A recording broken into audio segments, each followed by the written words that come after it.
Welcome to the Deep Dive, your express shortcut to understanding the essential figures shaping our world. Today, we are undertaking a really critical deep dive into the extraordinary career of Jimmy Cliff. Our mission, guided by the sources you've laid out for us, is to move beyond that simple label of reggae legend and really unpack the incredible cultural weight and global influence he wielded. And that's so crucial. I mean, when we think of Jamaican music conquering the world, one name usually dominates the conversation. Right. But the sources we have, they clearly establish Cliff as a visionary, a foundational cultural catalyst who, essentially laid the track for that whole global movement. Absolutely. The documents frame him not just as a musician, but as a foundational storyteller, a persistent activist, and a true cultural icon. So we're hunting for those pivotal nuggets of knowledge that really define his role. Exactly. How did he translate a vibrant local Jamaican sound into a worldwide phenomenon? And I think importantly, how did he manage this often years before the genre's later, more widely recognized global symbols even took flight? Well, that's the central question we have to answer today. Right. Why was Jimmy Cliff the first major international cultural ambassador for Jamaican music? And how did his specific artistic choices and his life trajectory ensure that legacy? By the end of this deep dive, you should have a clear picture of why he is just indispensable to music history. Okay, let's unpack this. Let's start right at the roots in segment one. James Chambers, who we know as Jimmy Cliff, was born April 1st, 1948 in St. Catherine, Jamaica. And when he was coming of age, we're talking the late 50s, early 60s, the Jamaican music scene was just a cauldron of innovation. You had the sound system culture flourishing, the island rhythms were evolving so fast, from mento to ska, then to rocksteady. And Cliff was right there, right in the middle of that transformation. Yeah. He didn't just passively observe it. No. He jumped in early, starting to write songs as a young teenager. I mean, by the time he was in Kingston, his ambition was clear.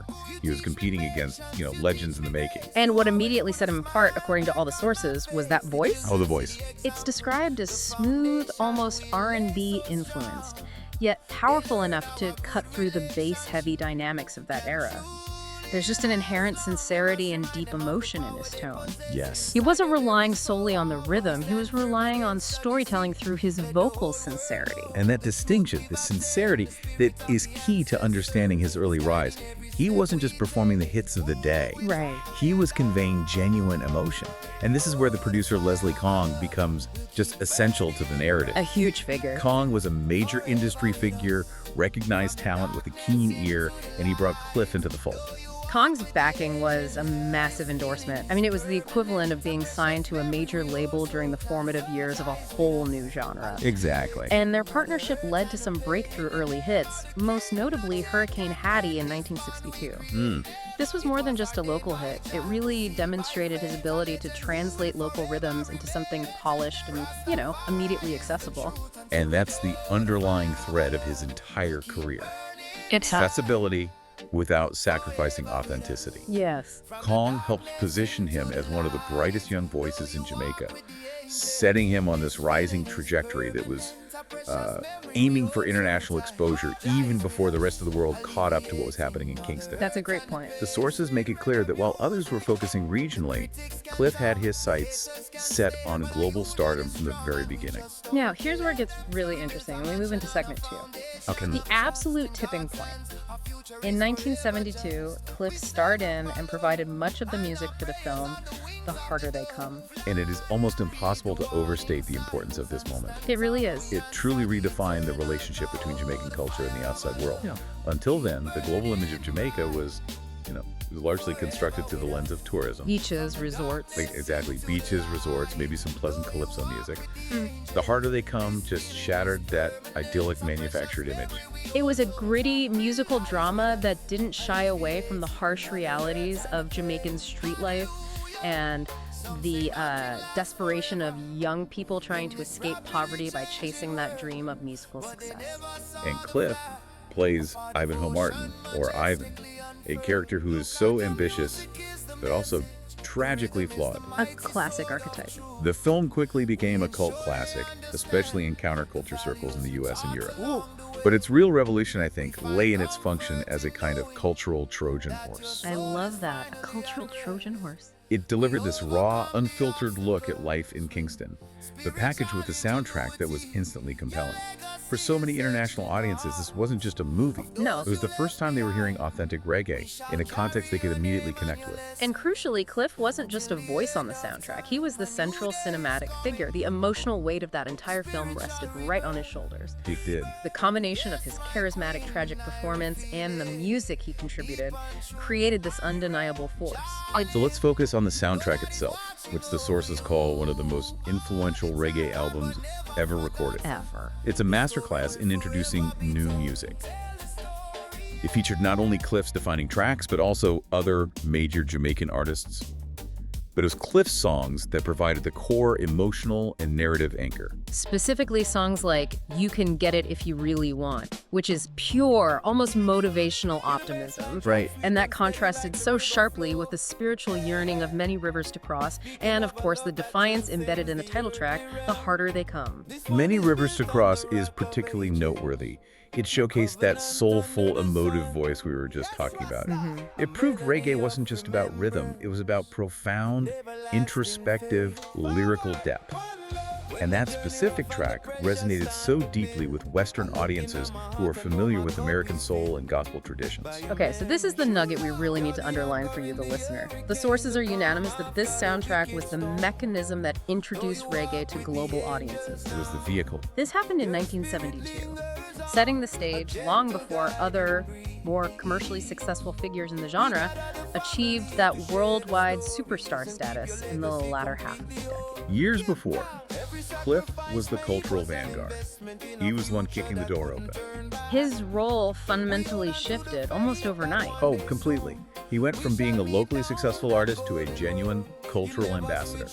He was carrying the visual story and the sonic message of Jamaica across borders, bridging that gap between the island's unique culture and the wider world. And he took a risk.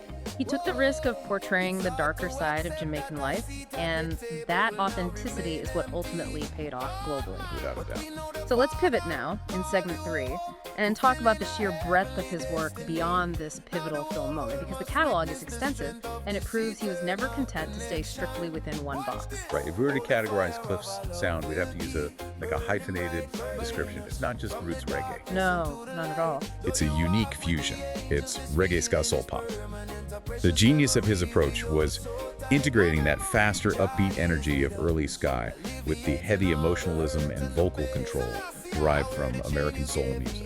And that fusion created a sound that was just universal. It was inherently rhythmic, but entirely unique. And that universal appeal meant he could sit comfortably on global radio next to any rock or pop act of the 60s and 70s. Exactly. Look at the key songs that showcase this variety. You have the raw power and lyrical depth of Sitting in Limbo, which became a classic of introspection. Then you have Wonderful World, Beautiful People, which exemplifies his relentless optimism and his capacity for social commentary that somehow remains buoyant and positive. Yes. That blending of social awareness with an upbeat tempo was groundbreaking and became a hallmark of his sound. And the commercial hits really cemented his crossover status. I mean, we cannot overlook his interpretation of I Can See Clearly Now. A massive hit. A massive worldwide hit decades later. A genuine soundtrack favorite that proved his material, even when covering others, transcended genre. It's light, accessible pop, but it's imbued with his distinctive reggae rhythm and that vocal sincerity. And remember his take on the folk standard, The Lion Sleeps Tonight. Of course. It was an audacious move to take an established Western pop tune and just completely reinvent it using reggae rhythms. It was a clear statement. This Jamaican sound is versatile, it's adaptable, and it can conquer global markets by transforming familiar material. But the durability of his music isn't just about catchy melodies. His lyrical themes are why this music endures. The catalog is so consistently filled with messages of perseverance, hope, and deep social awareness. Exactly. This is music with purpose, not just music for dancing. And that purpose is what defines his legacy beyond the charts. Cliff consistently offered a blueprint for handling struggle. Keep going, look for the good, demand justice, and seek unity. These are not fleeting political slogans. Not at all. They are core human aspirations woven into the fabric of the rhythm. And that's why generations continue to connect with the work. The message never ages. So let's transition into segment 4 and discuss the culmination of this extraordinary career, his legacy, and that indelible mark he made. So what does this all mean when we look at the international acclaim he received? Well, the honors he's received really confirm his stature, not just as a pioneer, but as a foundational cultural figure in music history. The sources highlight two key accolades that speak volumes about how he is viewed both at home and abroad. First, his induction into the Rock and Roll Hall of Fame in 2010. This is significant because the Rock Hall is primarily a symbol of American and Western music history. It really is. His induction signaled the institutional recognition that his fusion of Jamaican rhythms with global pop structures fundamentally altered the landscape of modern music. It wasn't just a reggae recognition, it was a global music recognition. Exactly. And then there is the Order of Merit from the Jamaican government.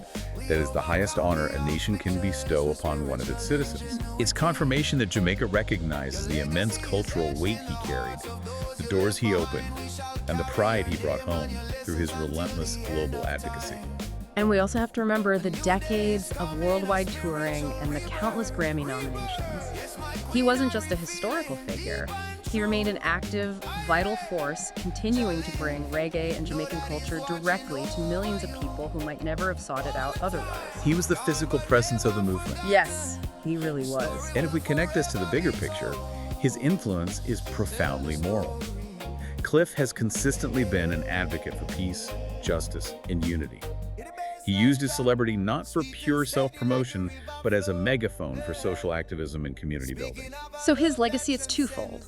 On the one hand, he is the pioneer who created an international audience for reggae, setting the blueprint for how future Caribbean artists could achieve global pop acceptance. He provided the bridge. He provided the necessary cinematic and sonic bridge. And on the other hand, that foundational work, The Harder They Come, is still cited today by writers, musicians, and filmmakers as an essential text. It's not just a footnote in reggae history. No. It's a foundational piece of Caribbean storytelling that demonstrated the power of the island's voice when speaking unfiltered truth to the world. It's a truly remarkable career arc, defined by risk, talent, and just unwavering optimism. Jimmy Cliff's potent combination of timeless songs, that iconic film role, and his dedication to a social message transformed Jamaican music into the undeniable global force we recognize today. His message, as the source material consistently concludes, remains clear.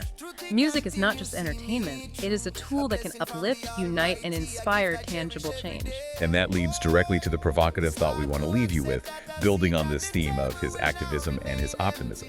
Given the lasting success of his efforts as a cultural ambassador for peace and unity, and the fact that he was willing to blend genres to achieve that universal acceptance, how significant is the source's observation that his message of hope remains so clear and relevant? That's a great question. I mean, what contemporary artists today across any genre are truly following that blueprint of using highly accessible, popular music not just to entertain, but to genuinely uplift, unite, and inspire measurable social change in the spirit of Jimmy Cliff? That's something substantial for you to mull over as you explore his foundational works. Thank you for joining us for this deep dive into the world-changing music and cultural history of Jimmy Cliff. It was a pleasure. We highly encourage you to spend some time revisiting The Harder They Come and listening to the blueprint he provided for us all.